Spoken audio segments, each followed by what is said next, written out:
Round of 32 मा हामीले जापानसँग face गर्दैछौँ। जहाँ जापान पनि एसियाको राम्रो टिम हो। कोरिया जापान हाम्रो फेभरेट हो एसियाबाट।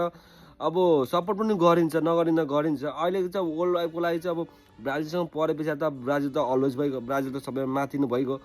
अब जे जस्तो भए पनि अब राउन्ड अफ 32 हामीले भेट्यौँ।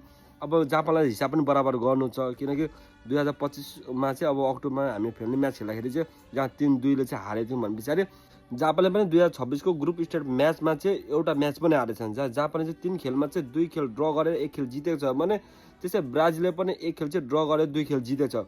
जहाँ पल्ला त भारी त अलवेज ब्राजिल नै हो, ब्राजिल त जहिले ब्राजिलै हो। अब त्यही पनि सानो र ठुलो टिम भने चाहिँ हामीले चाहिँ हेप्नु हुँदैन। अहिले चाहिँ जुनियर टिमले पनि अहिले सानो टिमले पनि झड्का दिइरहेछ, त्यो थाहा भएको कुरा सबैलाई। ब्राजिल र Japan head to head match हेर्नु भने टोटल 14वटा म्याच खेलेको छ। 14वटामा चाहिँ 11वटा म्याच चाहिँ ब्राजिलले जितेको छ भने एउटा म्याच चाहिँ जापानले जितेको छ र 2टा म्याच चाहिँ ड्र भएको छ भने त्यो पनि जापानले चाहिँ अस्ति भर्खर 2025मा त्यो म्याच जितेको हो। त्यसको पनि हिसाब बराबर गर्नु छ र हामीले चाहिँ मिसन हेक्सा 2026को चाहिँ पुरा पनि गर्नु छ। त्यही भएर हामीले अहिले जुनै माइकललाई अहिले पनि साथीभाइ भनेर अहिले पढाइ राखौँ। अहिलेको लागि चाहिँ हाम्रो मिसन 26 हो।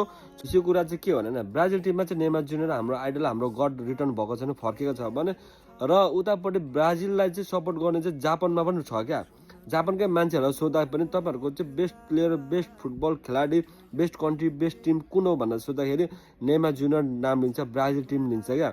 उसले आफ्नो कन्ट्रीको मान्छेहरूको नाम छोडेर चाहिँ अरू कन्ट्रीहरूको लिन्छ भनेपछि अब नेमार जुनियरको पनि यसमा खेल हेर्छ भने र जापान विरुद्ध चाहिँ नेमार जुनियरको राम्रो पर्फर्मेन्स छ। जहाँ 5 खेलमा चाहिँ 9 गोल गरेको छ भने 3 असिस्ट गरेको छ भने त्यो धेरै राम्रो रहेको छ नेमार जुनियरको चाहिँ जापान विरुद्ध।